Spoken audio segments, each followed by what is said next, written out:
So, hi, good evening, everyone. My name is Dawn Cotter-Jenkins. I am a speech language pathologist in New York, and I like to say that I specialize, especially now, in before and after school, which basically means I liked or I've worked mostly in early intervention and with adults with either developmental disabilities or adults that are non-disordered and professional voice users. So I have worked in super varied areas of speech pathology, and I am glad that I'm able to, come on tonight, chat with you a little bit. I hope that being that we have a nice intimate group, we have a nice conversation because we have the opportunity to kind of chat, tell stories, and share our wisdom and perspectives. So I am glad to be speaking to the Sisters of New York tonight. I just want to say cheers also, because I made sure that I brought my glass of wine. So cheers to you.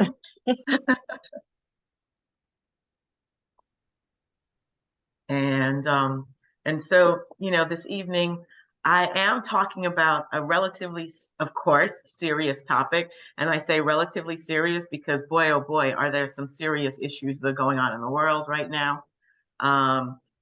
If this video, if you see this video in 6 months or a year or whatever, just know that as of November 17th, 2023, the world is having its own, varying versions of wars from everywhere. And that those are very, very serious topics. Those are life and death issues. And again, not to minimize what we're talking about today, but just to say there's a lot to talk about. And that's one of the reasons why conversations that happen in the workplace are very sensitive. And they do bring up a lot of emotions. And sometimes even when you know that you can talk to somebody about another issue, when you're talking about, kind of really personal topics that are especially related to their identity, those are when times become even more, a little bit rougher and a little bit more sensitive. And again, just for our own, understanding, that's where we're coming from. We're coming from the idea that we understand that everybody has, in some ways, their own burdens and perspectives, and we want to be able to, address those as best as possible. But also, save ourselves and not have to worry that what we say is going to be offensive every single time, and we're worried that this is not going to work.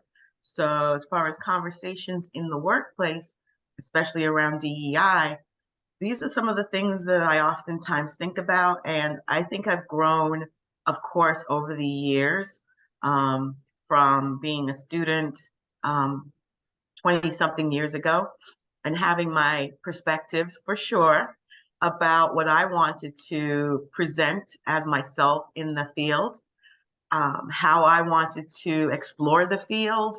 A little example that I can give is that when I was in grad school, I got a student research grant, and my topic of discussion was going to be around the voice qualities of people in different ethnic and cultural backgrounds. And there was, a big discussion at that time about whether or not Black people were calling up and being rejected from housing, from jobs, et cetera. And I wanted to include that in my research. So I wanted to see whether or not there were specific voice qualities that we could analyze, of New Yorkers in particular, that we could analyze and say, these are the things that people hear to know that somebody is a person of any particular, background or heritage or culture.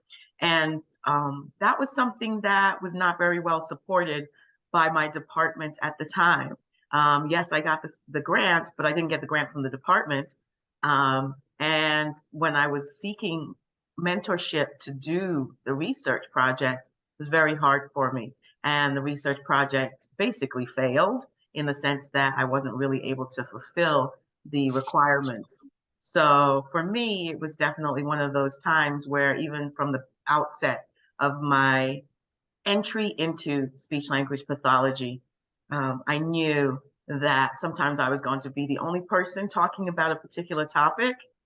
And I had to accept that. I had to be willing to know that this is the field I'm going into, and I care about what I'm doing, care about the people I'm going to be working with. I care about what my interests are, and I care about how those two kind of match, how my career and myself and my personal interests match. So this has been a long journey. So there's not always, the clear path, but we do it as we do it. A couple of things that I did want to bring to the table as we, move forward and share with you guys. Um, the first thing is just I wanted to share this book. So this book is a book that was written by a woman named Shireen Daniels. And can you see the site, or at least the pictures, okay, so to speak? Yeah, okay. And it's called the Anti-Racist Organization. Let me just read it. Let me put my glasses on and stop playing. The Anti-Racist Organization, Dismantling Systemic Racism in the Workplace. And this is by Shireen Daniels. And Shireen Daniels is a person who is actually, she's in the UK. She's somebody that I have started following a couple of years ago. And every time I see her, I follow her on LinkedIn currently. When I see her, she has, she's just recently started a podcast of her own on YouTube. But when I see her, I realize that this is a global issue and it's bigger than just kind of our version here in America. For those of you that know me, you know that I also come from England. So it's definitely something that I remember and reach back to. I'm aware of it. I'm aware of some of the, I came here when I was in high school, but I'm aware, of course, consistently. I try to stay abreast of some of the issues that were relevant when I was there, and of course some of the issues as they come about, in the world currently. So especially around, just different issues, of course, racism, of course, diversity. And as we continue to discuss these things, especially as that book that is particular to the workplace, it's definitely some of those things that we are going to talk about, and some of those ideas. One of the good things that Shireen had said, and I agree with her wholeheartedly, is that we're not always the I want to say, as Black people or people of color, we may not always be the expert in the room, right? So, in other words, in particular, the reason why I'm saying this is because we all have a journey about what we want to do with in some ways, with our concern, our cares, our time, our emotions. And not always do we want to be, the person that everyone calls on to do all the things that have to do with diversity in our workplaces. Sometimes we want to share the load. Sometimes we want to sit back because we have other things going on in our lives, personal things, social things, whatever. And the truth is that if we, reflect on those things, it's not that we are always trying to battle on a daily basis. It's that we know that the battle needs to be fought by somebody, and we say, okay, why not us at times, right? So the truth about it is that oftentimes we can say, not today, let's get somebody else to be the expert on this particular panel, for example. Not every time do we have to say yes to it. And the reason why I'm talking about this is because in the workplace, especially when we start talking about how we move our diversity initiatives and programs forward, oftentimes we are called in to be the person who's leading the committee, who's on the panel and representing the Black folks, who's the person that's going to come up with the next great idea. Sometimes we may not want to do that today. We might want to do it every other day, but today. And that's okay. We do not have to be the only person fighting the battles. We do not have to be the only person coming up with the ideas. We do not have to be the only person noticing that something is happening that's either a microaggression or a racist event that they are really, that everybody in the workplace is also taking responsibility for doing a little bit more, a little something to move the needle forward. And the idea is that if we do step up, there's definitely somebody that's going to take our hand and support us as we move forward. So again, just to say, as we continue to talk about these different topics, you in the audience and whoever watches this video later, think about what it is as far as your own journey that you feel that you want to contribute to the cause, because not everybody can do everything all the time. That's just the way our work goes. Most of us came into speech pathology not to fight the power, but to do good work as a speech pathologist, to help people have better speech, speak more clearly, communicate more effectively, whatever the case may be, whatever your reasoning was. So again, thinking of those things. I'm going to share a little slideshow now as I, talk. Let me just make sure, show properly. All right. So as you see, this is DEI Conversations in the Workplace for Sisters. I should have put Sisters of New York in particular. I didn't even put my name on here. But the topics that we're going to talk about basically go along this path that was, basically 6 steps. Start with your why. So number 1, start with your why. Number 2, understand the other's perspectives. Number 3, be open and flexible to try various options. Number 4, choose your highest priorities. Number 5, frequently reevaluate successes and highlight them. And number 6, your patience will be tested. So as we talk through these different issues, this is where I really want us to, think about what we're doing and how we're doing it. And certainly as we go along, feel free to pop things in the chat. I will definitely respond as best as I can as soon as I see them, because I realize I kind of increased the screen so that I can't see everything, but maybe Terry will help me also. And so starting with your why, start with your why. Be clear in what your why is for yourself, okay? So we're starting with the idea that what is it that we want to do for DEI, and how is that important to us? Why is that important to us? Excuse me. A couple of the different things that over time, of words and terminology that have been used, is that, over time, we've talked about cultural competence. We've talked about multiculturalism. We've used terminology that has been used to move us forward. We can't say that we know that obviously that the success is finished and that everything has been solved, obviously. However, as we keep moving forward, we kind of redetermine rather why we're continuing to move ourselves along with the battle, so that if that's something that you want to do, then why do you want to do it? The pictures that I kind of put in here were some of my whys. Some of my whys are the students that I work with.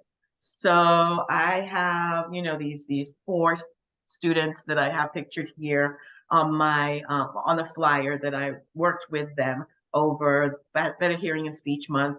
They were guests on my podcast, my vidcast on LinkedIn. So the students are my why. The person next to me, pointing at me, is a social media person. I don't know if you know this person. His name is Conscious Lee. I don't know if you've seen Conscious Lee on Instagram, but I got to meet him.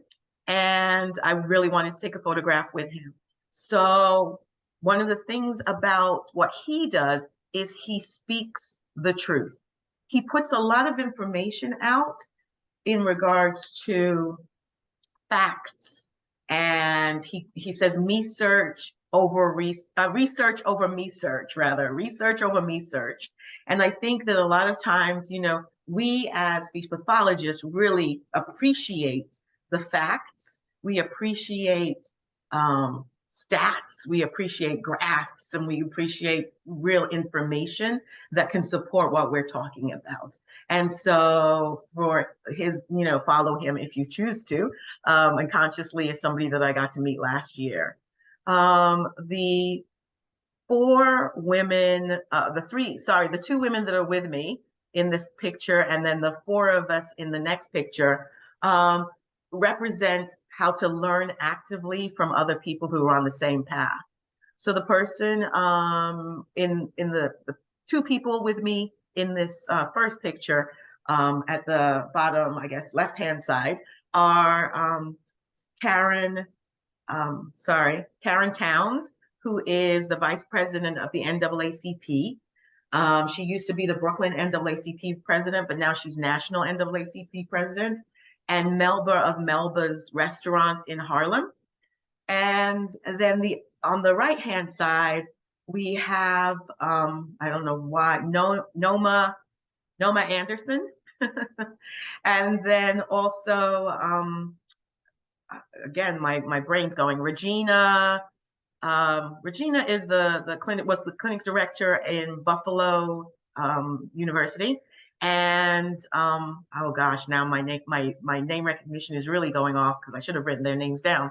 And then I forget the other person's name, but he's also both of those two people, Regina and the man, and again, his name will come to me later, are on the DEI ad hoc committee, or the ad hoc committee for cultural responsiveness and inclusivity for the New York State Speech and Language Hearing Association. So I got to meet Noma Anderson that day. She obviously is a nationally known person for DEI in CSD in particular. And so from our areas of both CSD, kind of like social areas, social media, kind of ongoing long-term public NAACP, these are different people that are in my active, engaged, kind of wanting to be around and being able to kind of connect and talk to them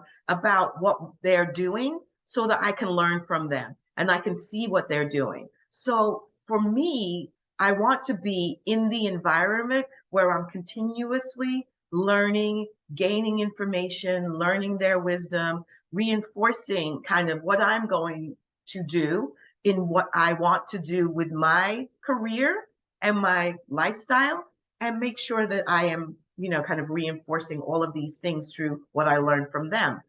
One of the things for me, I have learned to do better is to really be a little bit more transparent about my interests with diversity, equity, and inclusion. Some of the words, though, that can be interrelated as well as oftentimes added are anti-racism, decolonization, social justice. And these are words that sometimes may be where, when we're having conversations, people that are not comfortable in the conversation get, depending on your perspective, either triggered or activated, right? So in other words, they don't mind talking about diversity, equity, and inclusion because it sounds so, let's just say, vague. They're like, diversity. That could mean all of us. Equity, we are all treated equal, or we're all treated at the level that we need. They're happy to talk about things like that. Inclusion, of course, you're sitting at the table, you're part of the conversation. It seems very easy, and an easy reach. It's not easy, let's be clear. but they're comfortable there. When you start saying anti-racism, when you start saying decolonization, when you start saying social justice, that's when people start to get a little uncomfortable. They start wriggling in their seats. They start saying, well, if and buts and words of, let's say, distraction, I will use to bring everybody back into the picture. Now, let me be clear. This is about our conversations. The goal is that we have conversations as best as possible to actually make actions happen. It's not about the talking. As speech pathologists, audiologists, we talk about talking and hearing all the time. It's not that. It is what happens after the conversation. It's what active roles do people play in moving the, I want to say the status, the real life versions of whatever, whatever the topic may be, forward. How do we make sure that people get moved? How do we make sure that people get activated? How do we make sure that as we talk, we are clear with what we want to say so that we can make sure that as people do move, they move in the direction that makes us know that they heard us and that we want them to continue forward, right? So as much as possible, you want to do that yourself. We want to also understand others' perspectives. In these two pictures, you'll see Dr. Sandy Levy and Dr.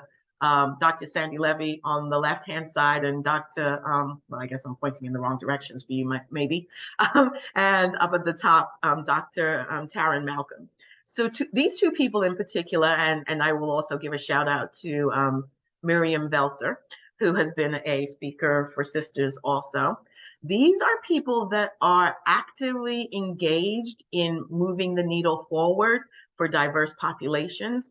And I like to say that in this way, whether or not I'm there, right? So in other words, I didn't have to give them the cues for them to work in the system to do better. They do it themselves. So the questions that we have to ask when we meet people that want to be allies, that want to support us in our movements, are why do they care? Why should they care? And sometimes you find this out from the first time that you meet them. And sometimes it might take you a little bit of effort to figure out what it is that what's their motivation, right? So oftentimes I like to make sure that I am finding these things out early in my relationships with people, especially when they approach me to be active in diversity discussions. Like, what's going on? Why are we doing this? And oftentimes, especially when it's not just a trend for them, when it's something that they've been doing as a lifelong mission, that's when I know that I can count on them. So I'm making sure that I am balancing my skepticism with my welcoming because yes, it does take a little bit of effort to make sure that when you have, so to speak, a call for action, you have people that are ready to act with you. And we can't only count on ourselves, especially, I know, Sisters, as an organization, we have people that are very much oftentimes the only person of their background, cultural, ethnic background in their workplace. And that means that you can't really have other Black people to count on in that particular scenario. You can't have people that may be of other backgrounds, such as Latina or Latine, or maybe even Asian. You may not have other people in your environment that you can count on. So you need to be able to count on those that are in the majority, so to speak. And what we're saying, let me be clear, there is a global majority, which is us, because there are way more people of a variety of different backgrounds, ethnic ethnicities and cultures, but global majority is all of us. Majority of speech pathologists are white women. So again, thinking about that, you have to make sure that we can find allies and we are able to work with them as best as possible. So those conversations need to happen and they need to understand who you are. So again, coming back to the start with your why, and then of course, follow the money or follow the value. When we follow money, time, and the history of people that want to be our allies, we are then able to say whether or not they are putting their money where their mouth is, as the saying goes. We're able to figure out whether or not they spend time doing things outside of your view that allows them to continue to be genuine allies, and whether or not they've had a history, frankly, before you walked in the door and told them that Black people should, or Latinas should, or Asian should do anything or be anything, that they were already looking to do those things without prompting, so to speak, right? They knew the value of it also. So for me, those are some of the things that I'm looking for. I don't know if anybody else has any input as far as what things, what perspectives you're looking for when you're kind of talking to different people, different allies across the board. But, as you do, like I said, feel free to chime in because, again, I can't see the chat right now. Anyway, so let's start with the premise that if it could have been fixed quickly, it would have been fixed already. And this really relates, as it says, to being open and flexible to try various options. Oftentimes I include myself, sit on the sidelines and imagine that this could be like, if only they did X, if only they did Y, if only we could, have this thing. And we think that sometimes we think it's easier done than it really is. So thinking about that, we have to be open to various different options for us to move the needle forward incrementally, because although we may want revolutionary change, and believe me, revolutionary change would satisfy me to no end, unfortunately, that's not how the systems of workplaces work. Most workplaces are not able to be changed from the top down. Now, let me be clear. I also know that there are going to be people in the audience that have their own businesses and that can make top-down changes. It doesn't still make it perfectly easy. It just means that you, in some ways, are maybe the start, but certainly the final decision in what moves forward in your organization. If you're the person that is the director, the boss, the CEO, the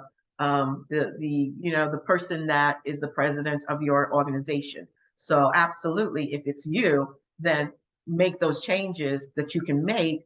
You still need to get buy-in. You still need to get resources. You still need to find your team, really. But you can do it, of course. The other point is that the systems work as they were designed to work for the priorities of the people who have the power. This is something historically that we know, right? If you have the power, you set the agenda. That's really what the deal is. Our systems of racial discrimination, in particular, are so entrenched that we sometimes think it's natural or normal, that it's just the way it is. A lot of times when we are having conversations with people at work, I don't know if you've heard this, but I've heard this many times. It is, they say, excuse me, this is the way it's always been. This is the way it's done. These are our standards. This is, these are our ways of doing things. These are the policies. When you start questioning those, that's when you start to really dig deeper into some of these levels of real racism, right? So the 3 levels of racism, according to Kamara Jones, are institutionalized racism, personally mediated racism, and internalized racism.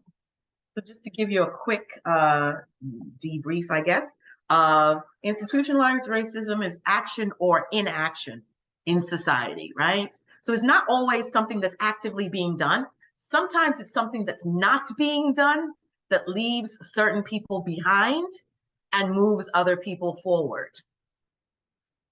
This is real, and this happens on a consistent basis where healthcare does not move others forward. It doesn't bring people up. They just say, oh, you just can't afford to do that.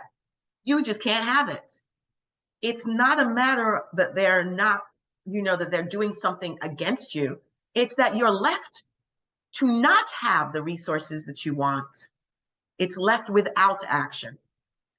Personally mediated racism is conscious or unconscious. These are the things that oftentimes when people kind of go into their feelings, they talk about how, in many ways, it is one-to-one, right? So in other words, I don't say something negative against you.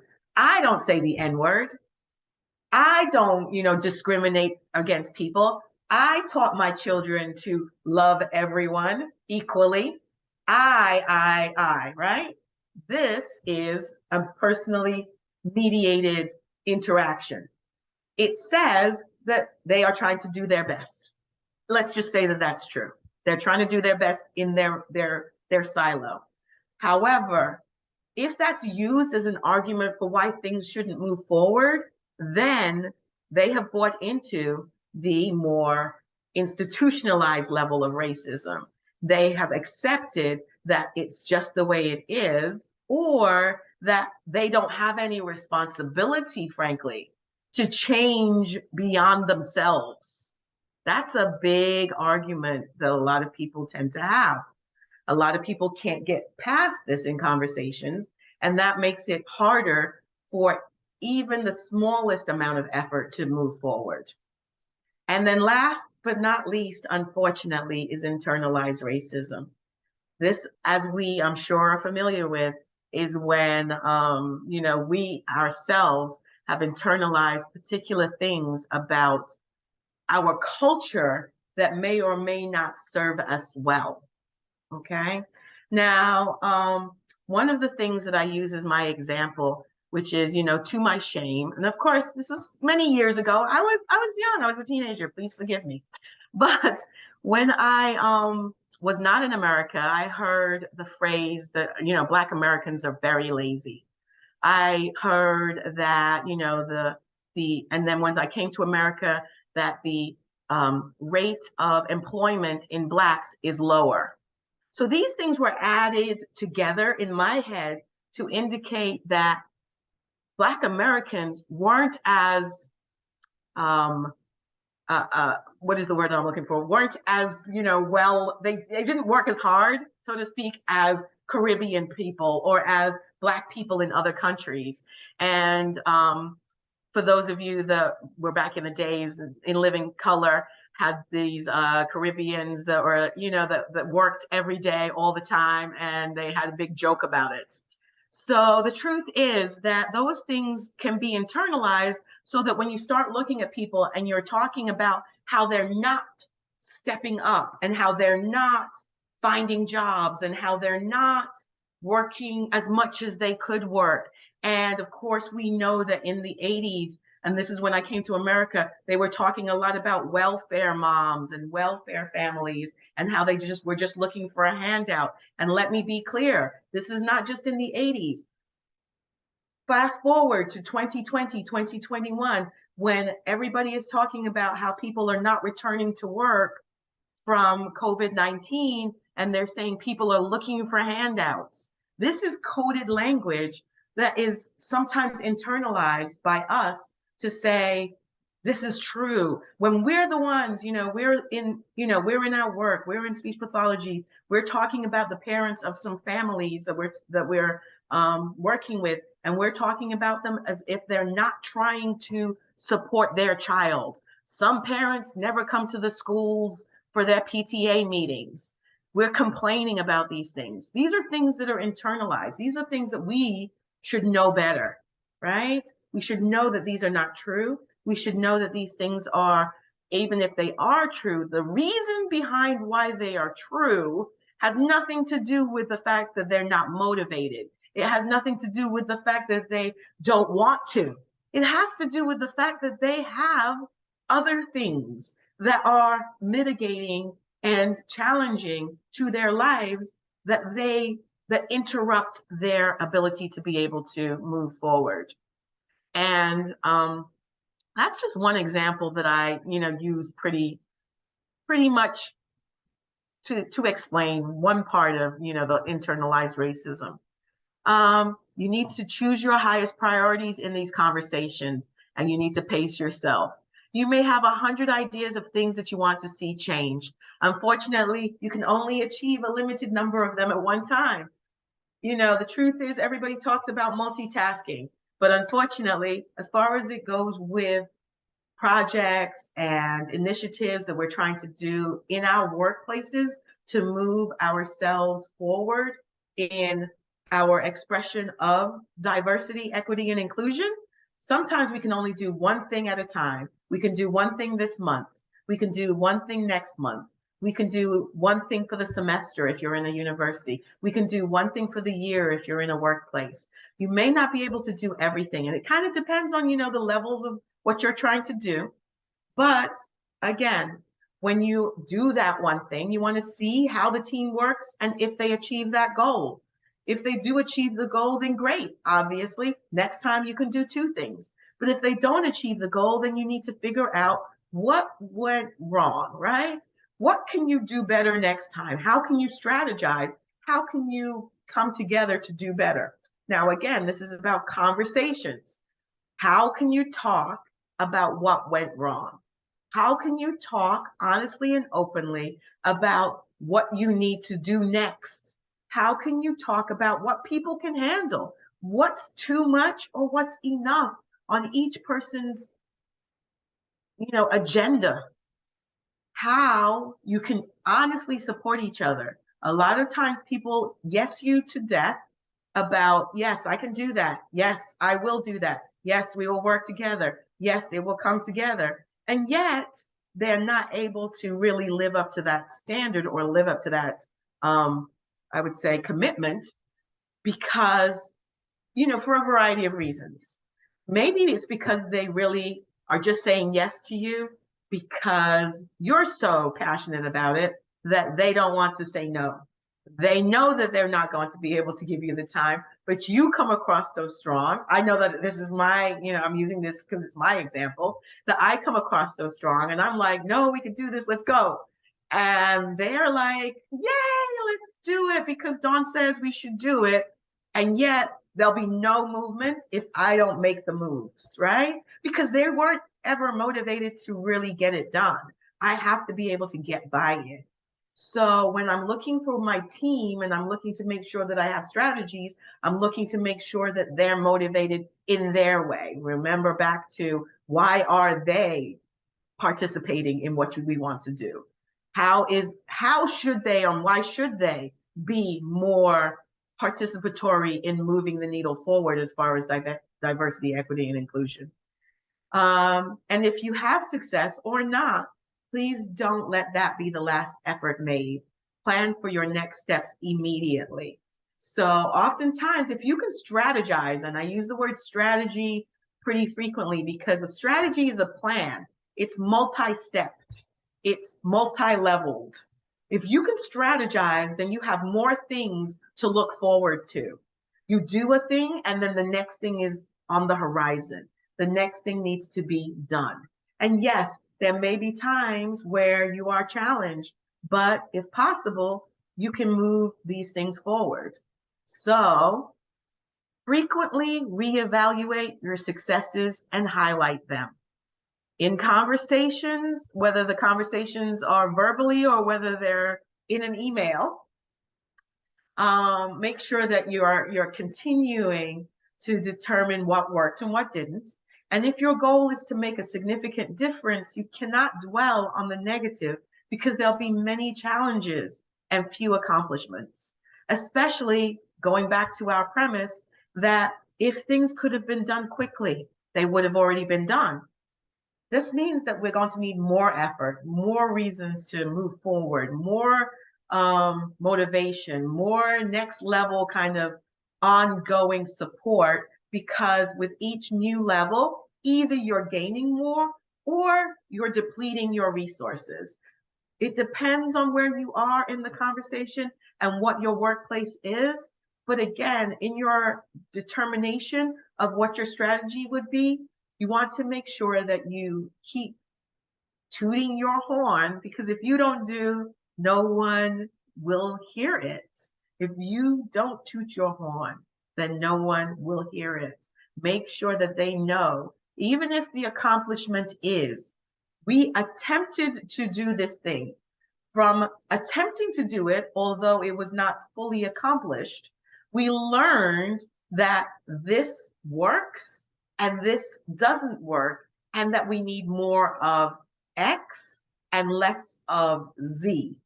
Whatever the deal is, you're making sure that you are delineating it, talking about it, saying it in a positive light, so that the next steps will continue to grow, build, and everybody can learn from it. And then last but not least, your patience will be tested. It may also eventually be rewarded. Be ready for the pushback, whether it's a small team or a big team in your workplace, whether it's you alone or whether it's a team of people that you have that have your back and that are all moving forward together. There'll be somebody in that room, there'll be somebody in your process that will push back and ask you for maybe some more information, maybe another clarification, maybe something that you were like, oh my God, this should be so obvious to you. But in some ways, that's the time when you get out your negotiating skills and make sure collaboration, negotiation are part of your toolkit, that you can talk to the people in your workplace about the next steps, and be able to be patient with that discussion. Expect sometimes to be the lone voice.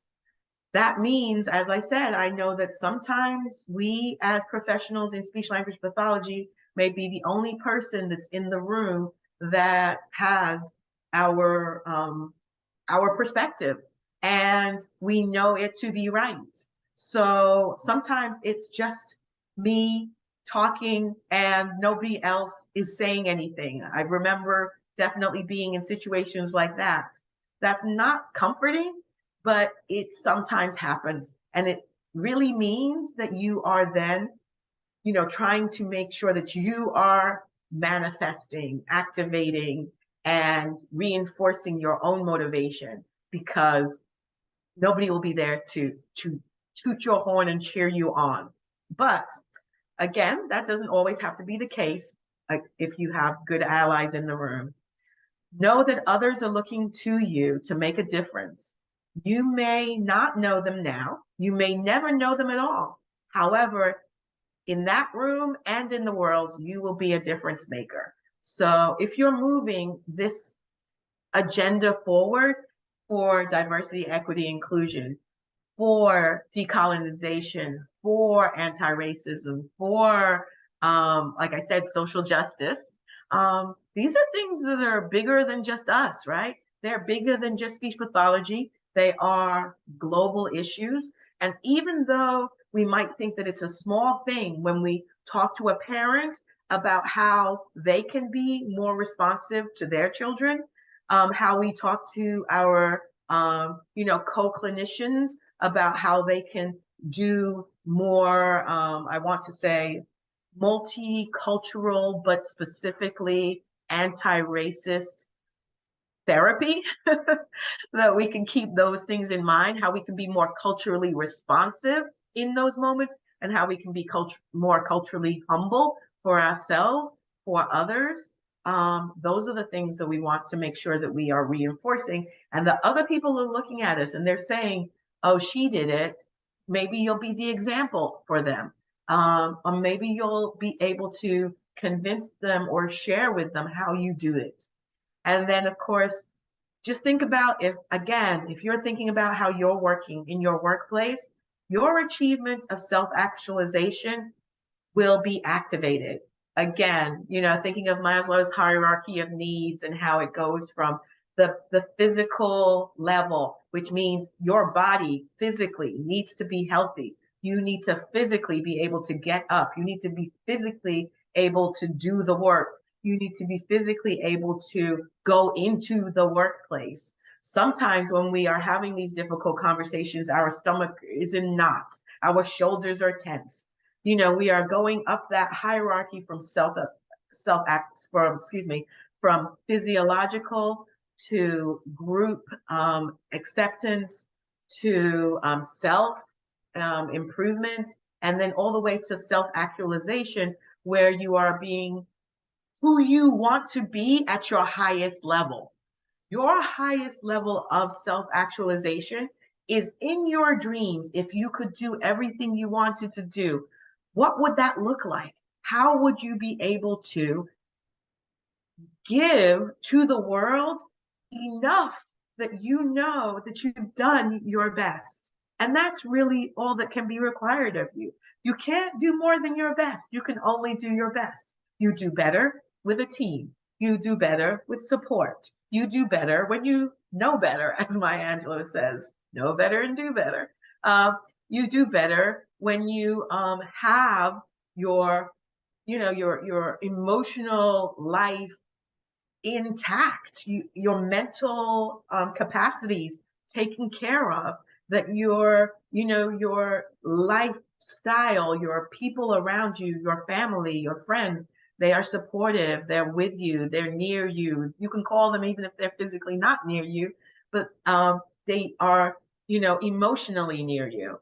Those are the things that we want to do. So again, when we have these conversations in the workplace, we're bringing in those things to allow us to say, I know that I'm living up to my best potential, and I'm not questioning whether or not somebody else is accepting it, whether there's social acceptance in that hierarchy, because to the extent that you can give all that you can give, especially in the climate where we have grown ourselves, into a field where we know that we are a small percentage, as we say, we are the 8%.